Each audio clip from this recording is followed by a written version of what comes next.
मौलिक अधिकार। मौलिक अधिकार में सबसे पहला प्रयास कब देखने को मिलता है? तो मौलिक अधिकार में पहला प्रयास 1215 ईस्वी में ब्रिटेन के सम्राट जॉन द्वारा मिलता है, जिन्होंने नागरिकों को एक अधिकार पत्र प्रदान किया था। इनके इस अधिकार को मैग्ना कार्टा कहा गया था।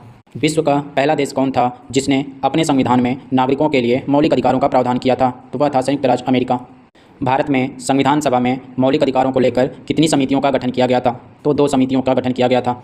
वे 2 समितियां कौन कौन सी थी? पहली समिति थी मौलिक अधिकार समिति और दूसरी समिति थी मौलिक अधिकार उप समिति।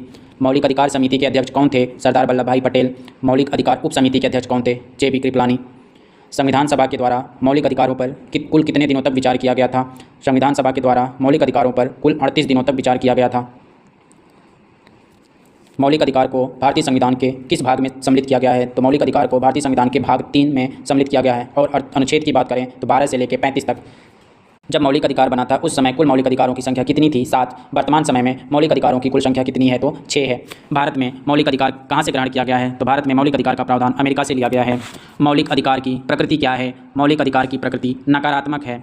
मौलिक अधिकार नागरिकों के लिए किसका दावा करता है? तो मौलिक अधिकार जो है वह राज्यों के विरुद्ध दावे करते हैं। नहीं, मौलिक अधिकार जो है वह नागरिकों के राज्यों के विरुद्ध दावे करते हैं। कहने का मतलब यह हुआ कि जो मौलिक अधिकार है वह नागरिकों का संरक्षण के रूप में काम करता है और नागरिकों की देखभाल के लिए वह राज्यों से उसकी मांग को पूरा करने के लिए दावा करता है, यानी कि राज्य के पास मांगने के लिए जा सकता है कि इनके अधिकार को पूरा किया जाए। तो इसलिए मौलिक अधिकार की प्रकृति क्या होती है? नकारात्मक होती है।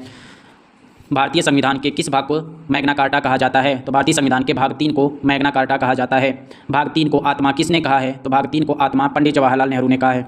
डॉक्टर भीमराव अंबेडकर ने किसे आत्मा कहा है? तो आर्टिकल 32 को आत्मा कहा है। ठाकुर दास भार्गव ने किसे आत्मा कहा है? तो प्रस्तावना को आत्मा कहा है। प्रस्तावना को आत्मा किसने कहा है? ठाकुर दास भार्गव ने। भीमराव अंबेडकर ने आर्टिकल 32 को आत्मा कब कहा था? तो 9 दिसंबर 1948 को। भाग 4 को आत्मा किसने कहा है? तो ग्रेनविल ऑस्टिन ने कहा है भाग 4 को आत्मा कहा है।